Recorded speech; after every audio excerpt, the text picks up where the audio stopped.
ಪೊನ್ನಣ್ಣ ಮನೆಯಲ್ಲಿ ತೆನ್ನೀರ ಮೈನಾ ಅಡಗಿ ಕುಳಿತಿದ್ದಾರೆ. ಪೊಲೀಸರು ಮೊದಲು ಪೊನ್ನಣ್ಣ ಅವರ ಮನೆಯನ್ನ ಸರ್ಚ್ ಮಾಡಲಿ ಎಂದು ಮಾಜಿ ಸಂಸದ ಪ್ರತಾಪ್ ಸಿಂಹ ಹೇಳಿದ್ದಾರೆ. ವಿನಯ್ ಆತ್ಮಹತ್ಯೆ ಮಾಡಿಕೊಂಡು 4 ದಿನಗಳಾದ್ರೂ ತೆನ್ನೀರ ಮೈನಾ ಎಲ್ಲಿದ್ದಾರೆಂಬುದೇ ಗೊತ್ತಿಲ್ಲ. ಕ್ರಿಮಿನಲ್ಸ್ ಟೆರರಿಸ್ಟ್ಗಳನ್ನು ಒಂದೆರಡು ದಿನದಲ್ಲಿ ಪತ್ತೆ ಹಚ್ಚಿ ಅರೆಸ್ಟ್ ಮಾಡುವ ಪೊಲೀಸರಿಗೆ ತೆನ್ನೀರ ಮೈನಾ ಸಿಕ್ತಿಲ್ವಾ ಎಂದು ವ್ಯಂಗ್ಯವಾಡಿದ ಅವರು, ಮೈನಾ ಹುಡುಕಾಟ ನಿಲ್ಲಿಸಿ ಅಂತ ಪೊನ್ನಣ್ಣ ಅವರೇ ಪೊಲೀಸರಿಗೆ ಒತ್ತಡ ಹೇರಿ ಪ್ರಕರಣವನ್ನು ಮುಚ್ಚಿಹಾಕಲು ಪ್ರಯತ್ನಿಸುತ್ತಿದ್ದಾರೆಂದು ಆರೋಪಿಸಿದರು. ಸಂಭಾವಿತನಂತೆ ಪೋಸ್ಟ್ ಕೊಡಬೇಡಿ ಪೊನ್ನಣ್ಣ, ನಿಮ್ಮ ಸಂಸ್ಕೃತಿ ಏನೆಂಬುದು ಗೊತ್ತಿದೆ. ಹಣ ಕೊಟ್ಟು ಅವಹೇಳನಕಾರಿ ಮಾತುಗಳು ಪೋಸ್ಟ್ ಹಾಕಿಸುವ ನಿಮ್ಮ ಉದ್ದೇಶ ಶುದ್ಧಿ ಇಲ್ಲ. ಕೊಡಗಿನ ಸಂಸ್ಕೃತಿ ಬಗ್ಗೆ ಮಾತನಾಡಬೇಡಿ. ನಿಮ್ಮ ಕುಟುಂಬದ ಹಿನ್ನೆಲೆ ನೋಡ್ಕೊಳ್ಳಿ. ಜಾತಿ ಆಧಾರದಲ್ಲಿ ಕೊಡಗನ್ನು ಒಡೆಯಬೇಡಿ ಎಂದು ಆಕ್ರೋಶ ವ್ಯಕ್ತಪಡಿಸಿದ ಪ್ರತಾಪ್ ಸಿಂಹ, ನಾವು ಸಾವಿನ ರಾಜಕಾರಣ ಮಾಡಿಲ್ಲ. ಡೆತ್ ನೋಟ್ನಲ್ಲಿ ಪೊನ್ನಣ್ಣ ಹಾಗೂ ಮಂತರ್ಗೌಡರ ಹೆಸರಿದ್ದ ಕಾರಣಕ್ಕೆ ಇಬ್ಬರ ಮೇಲೂ ಎಫ್ಐಆರ್ ದಾಖಲಿಸಲು ಪ್ರತಿಭಟಿಸಿದ್ದೆವು. ಪ್ರತಿಭಟಿಸದೆ ಸನ್ಮಾನಿಸಬೇಕಿತ್ತ ಎಂದು ಪ್ರಶ್ನಿಸಿದ್ರು. ಮರುದಿನ ನನ್ನ ಪ್ರತಿಕೃತಿ ದಹಿಸಿ ಸಾವನ್ನ ಸಂಭ್ರಮಿಸಿದ್ದು ನೀವು ಎಂದು ತಿರುಗೇಟು ನೀಡಿದ್ರು. ಈ ತೆನ್ನೀರ ಮೈನಾ ಇರ್ಬೋದು, ಈ ಹರೀಶ್ ಪೂವಯ್ಯ ಇರ್ಬೋದು, ಇನ್ನು ಕಾಂಗ್ರೆಸ್ನಲ್ಲಿ ಇನ್ನೊಂದಷ್ಟು ಜನ ಚೇಲಾಗಳಿರ್ಬೋದು, ಇವರೆಲ್ಲರೂ ಕೂಡ ಎಲ್ಲರನ್ನೂ ಪೊನ್ನಣ್ಣ ಹೊರಗಡೆ ಭಾಳ ತಾನು ಸಂಭಾವಿತ ಅಂತ ಪೋಸ್ಟ್ ಕೊಟ್ಕೊಂಡು ಈ ನಾಯಿಗಳನ್ನು ಸಾಕೊಂಡಿದ್ದಾರೆ. ಇವ್ರ ಮುಖಾಂತರ ಬೇರೆಯವ್ರನ್ನ ಬಯಸೋದು, ಕೇಳಿರಿ ಪೊನ್ನಣ್ಣ ಎಷ್ಟು ಡೀಸೆಂಟ್ ಮಾರೆ ಅಂತ. ಪೊನ್ನಣ್ಣ ಡೀಸೆಂಟ್ ಆಗಿದ್ದಿದ್ರೆ ಈ ಪರಿಸ್ಥಿತಿ ಸೃಷ್ಟಿ ಆಗ್ತಿತ್ತು. ಇವ್ರನ್ನೆಲ್ಲ ಸಾಕ್ಕೊಂಡ್ರು ಯಾರು? ಆಮೇಲೆ ವಿನಯ್ ಸೋಮಯ್ಯ ಯಾರು ಅಂತಲೇ ನನಗೆ ಗೊತ್ತಿಲ್ಲ ಅಂತಾರೆ. ಅಲ್ಲ, ಪತ್ರಿಕೆಗಳಲ್ಲಿ ನೀವೇ ವರದಿ ಮಾಡಿದ್ದೀರಿ, FIR ಬಗ್ಗೆ ಹೇಳಿದ್ದೀರಿ. ವಿನಯ್ ಸೋಮಯ್ಯ ಯಾರು ಅಂತ ಗೊತ್ತಿಲ್ವಾ? ಪೊನ್ನಣ್ಣ, ನಾನು ನಿಮ್ಮನ್ನು ಒಂದು ಕೇಳ್ತೀನಿ, ವಿನಯ್ ಸೋಮಯ್ಯ ಯಾರು ಗೊತ್ತಿಲ್ವಾ? ನೀವು ಕಾವೇರಿ ತಾಯಿ ಇಗ್ಗುತಪ್ಪ ದೇವ್ರ ಹತ್ರ ಹೋಗ್ಬಿಟ್ಟು ಅವ್ರ ಮನಸ್ಸಲ್ಲಿ ಇಟ್ಕೊಂಬಿಟ್ಟು ವಿನಯ್ ಯಾರು ಅಂತ ಗೊತ್ತಿಲ್ಲ ಅಂತ ಹೇಳ್ಬಿಡ್ರಿ ನೋಡೋಣ. ನೀವೇ ಅಲ್ವಾ ಈ ತೆನ್ನೀರ ಮೈನನ ಕೈಲಿ ಕೇಸ್ ಹಾಕ್ಸಿದವರು?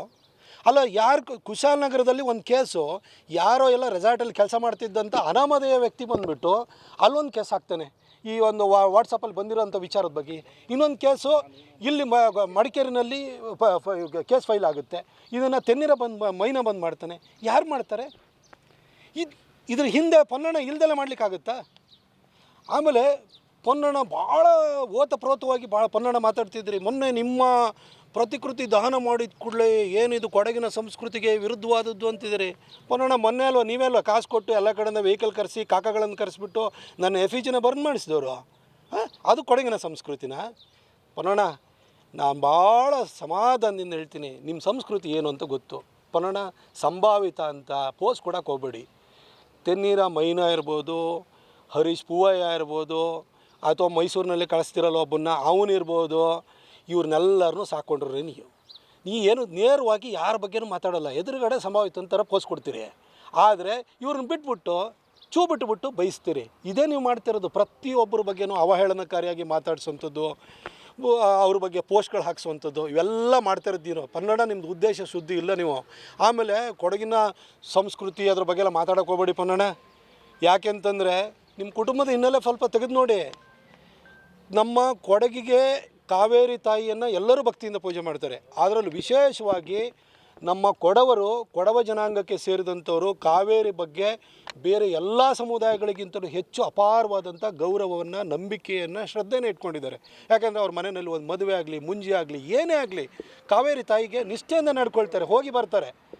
ಆ ಕಾವೇರಿ ತಾಯಿ ತುಲಾ ಸಂಕ್ರಮಣದಿಂದ ತೀರ್ಥೋದ್ಭವ ಆಗುತ್ತಲ್ಲ, ತೀರ್ಥೋದ್ಭವ ಆಗೋದಿಲ್ಲ ಅಂತ ಹೇಳಿದ್ದು ಯಾರಪ್ಪ? ನಿಮ್ಮಪ್ಪ. ಆ ಸಂಸ್ಕೃತಿ ಸೇರಿದವರು, ಆ ಹಿನ್ನೆಲೆಯಿಂದ ಬಂದಿರೋರು.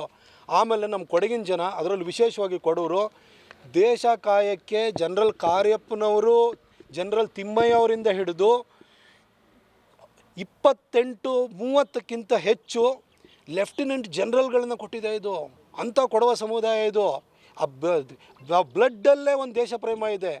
ಅಂಥ ಕೊಡಗಿನಲ್ಲಿ ಪಾಕಿಸ್ತಾನ ಬಾವುಟವನ್ನು ಸೋಮವಾರಪೇಟೆಯಲ್ಲಿ ಹಾರಿಸಿದಾಗ ಯಾವೊಬ್ಬ ವಕೀಲನೂ ಕೂಡ ಆ ಬಾವುಟ ಹಾರಿಸಿದವ್ರ ಪರವಾಗಿ ವಕಾಲತ್ತು ವಹಿಸಲಿಕ್ಕೆ ಸಿದ್ಧವಾಗಿಲ್ಲದೆ ಇದ್ದಾಗ ಅದ್ರ ಪರವಾಗಿ ವಕಾಲತ್ತು ವಹಿಸಿದವ್ರು ಯಾರಪ್ಪ? ನಿಮ್ಮಪ್ಪ. ಆ ಸಂಸ್ಕೃತಿ ನಿಮ್ಮದು. ದಯವಿಟ್ಟು ಭಾಳ ಸಂಭಾವಿತರು ಫ್ಯಾಮಿಲಿಯಿಂದ ಬಂದುಬಿಟ್ಟಿದ್ದೀವಿ ಅಂತ ಪೋಸ್ಟ್ ಕೊಡೋಕ್ಕೆಲ್ಲ ಹೋಗ್ಬಿಡಿ. ಮೊನ್ನೆನೂ ಕೂಡ ನೀವು ಯಾರನ್ನ ಕರ್ಕೊಂಡು ಬಂದು ನಿಮ್ಮ ಹಿಂದೆ ಇದ್ದವರು, ನೀವು ಕೊಡವರು ಅಲ್ಲಿ ಜೊತೆಗೆ ಕಾಕಗಳನ್ನು ಕಟ್ಕೊಂಡು ಬಂದು ಅಲ್ಲಿ ಹೋಗೋದು, ಚಪ್ಪಲಿಲಿ ಓಡಿಸೋದು, ಸುಡೋದು, ಇವು ಮಾಡ್ತಾಯಿದ್ರಿ. ನಮಗೆ ಗೊತ್ತಿಲ್ವಾ ಪೊನ್ನಣ್ಣ ಇದೆಲ್ಲ? ಆಮೇಲೆ ಪೊನ್ನಣ್ಣ, ಕೊಡಗನ್ನು ಈ ಜಾತಿವಾದದ ಮೇಲೆ ನೀವು ಒಡೆಯಕ್ಕೆ ಹೋಗಬೇಡಿ. ಕೊಡಗಿನ ಜನ ಯಾವತ್ತೂ ಕೂಡ ಒಗ್ಗಟ್ಟಿನಿಂದ ಇದ್ದರು. ಇಲ್ಲಿನೂ ಕೂಡ ಕುಟ್ಟಪ್ಪ ಹತ್ಯೆ ಆದಾಗ ಕೋವಿ ಎತ್ತಿದವ್ರು ಯಾರು ಅಂತಲೂ ಕೂಡ ಕೊಡಗಿನ ಜನ ಗೊತ್ತು. ಕೊಡಗು ಬಹಳ ಪ್ರೀತಿಯಿಂದ ಎಲ್ಲ ಸಮುದಾಯಗಳು ಒಟ್ಟಿಗೆ ಇದ್ದು ಈಗ ಒಡೆಯೋ ಕೆಲಸನ ನೀವು ಮಾಡ್ತಾಯಿದ್ರಿ. ಆಮೇಲೆ ಸಾವಿನ ಮನೆಯಲ್ಲಿ ಅದನ್ನ ಇಟ್ಕೊಂಡು ರಾಜಕೀಯ ಮಾಡ್ತಿದ್ರಿ. ಪೊನ್ನಣ್ಣ, ನಾನು ಮಾಧ್ಯಮಗಳ ಮುಖಾಂತರವಾಗಿ ಹೇಳ್ತೀನಿ, ಪೊನ್ನಣ್ಣ ಸಾವಿಗೆ ಕಾರಣರಾದವರೇ ನೀವು. ಸಾವಿನ ಇಟ್ಕೊಂಡು ನಾವು ರಾಜಕಾರಣ ಮಾಡೋದಲ್ಲ. ಒಂದು ವೇಳೆ ಕಾಂಗ್ರೆಸ್ಸಿನ ಒಬ್ಬ ಕಾರ್ಯಕರ್ತ ಸತ್ತೋಗಿದ್ದ ಅಂತ ತಿಳ್ಕೊಳ್ಳಿ, ನೀವು ತಗೊಂಡೋಗ್ಬಿಟ್ಟು ದಫನ್ ಮಾಡಿಬಿಡ್ತಾ ಇದ್ರಾ? ನಮ್ಮ ಯಾರಾದರೂ ನಮ್ಮ ಬೋಪಯ್ಯ ಸರ್ ಅಥವಾ ಅಪ್ಪಚ್ಚು ರಂಜನ್ ಅವ್ರ ಮೇಲೇನೋ ಅವ್ರ ಹೆಸರು ಬರೆದು ಇಟ್ಬಿಟ್ಟು ಸತ್ತೋಗಿದ್ರೆ ನೀವು ತಗೊಂಡೋಗ್ಬಿಟ್ಟು ಅವ್ರನ್ನ ಅಂತ್ಯಕ್ರಿಯೆ ಮಾಡಿಬಿಡ್ತಾಯಿದ್ರಾ? ನ್ಯಾಯ ಕೊಡ್ಸೋಕ್ಕೆ ನಿಮ್ಮ ಮೇಲೆ FIR ಆಗಬೇಕು ಅಂತ. ಯಾಕೆಂದರೆ ಆತನ ಡೈಯಿಂಗ್ ಸ್ಟೇಟ್ಮೆಂಟ್ ಏನಿದೆಯಲ್ಲ, ಆ ಡೆತ್ ನೋಟ್ ಒಳಗಡೆ ನಿಮ್ಮ ಹೆಸರಿದೆ, ಸೇರಿಸ್ಬೇಕು ಅಂತ ಹೋಗಿದ್ದು ನಾವು. ಅದಕ್ಕೋಸ್ಕರ ನಾವು ಪ್ರೊಟೆಸ್ಟ್ ಮಾಡೋದು. ಸಾವನ್ನು ಇಟ್ಕೊಂಡ್ಬಿಟ್ಟು ರಾಜಕಾರಣ ಮಾಡ್ತಿರೋ ನೀವು ಅಲ್ಲ ರೀ.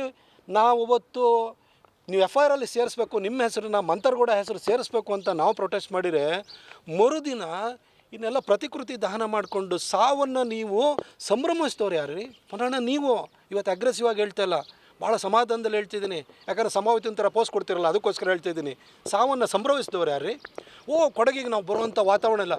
ಪುನಃ ಕಾಂಗ್ರೆಸ್ನ ಲಕ್ಷ್ಮಣ್ ಗೌಡ ವಿರುದ್ಧ ಕಿಡಿಕಾರಿದ ಪ್ರತಾಪ್ ಸಿಂಹ, 5 ಚುನಾವಣೆಯಲ್ಲಿ ಮೈಸೂರಿನ ಜನ ತಿರಸ್ಕಾರ ಮಾಡಿ ತಿಪ್ಪೆಗೆ ಹಾಕಿದವರನ್ನು ಪೊನ್ನಣ್ಣ ಕಾಸು ಕೊಟ್ಟು ಕರೆಸಿದ್ದಾರೆ. ಯಾರೇ ಕಾಸು ಕೊಟ್ಟು ಕರೆಸಿದ್ರೂ ಬಂದು ಬೈದು ಹೋಗ್ತಾರೆ, ಅದೇ ಅವರ ಕೆಲಸವೆಂದು ವ್ಯಂಗ್ಯವಾಡಿದ್ರು.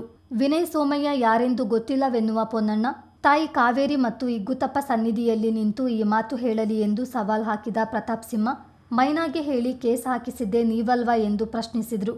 ಪದೇ 5 ಚುನಾವಣೆಯಲ್ಲಿ ಮೈಸೂರು ಜನ ತಿರಸ್ಕಾರ ಮಾಡಿ ತಿಪ್ಪೆಗೆ ಹಾಕಿದಂಥವನ್ನ, ಇವನ ಹೊಲಸಬಾಯವನ್ನ ಪೊನ್ನಣ್ಣ ಅವನಿಗೆ ಕಾಸು ಕೊಟ್ಬಿಟ್ಟು ಇಲ್ಲೆಲ್ಲ ಕರೆಸ್ಬಿಟ್ಟು ಅವನ ಕೈಲಿ ನೀವು ಬೇಕಾದ್ರೆ ಕಾಸು ಕೊಡಿ, ಅವ್ನು ಬಂದು ಯಾರಿಗಾರು ಬೈದು ಹೋಗ್ತಾನೆ. ಅವನು ಇರೋದು ಇಂಥ ಕೆಲಸಕ್ಕೆ.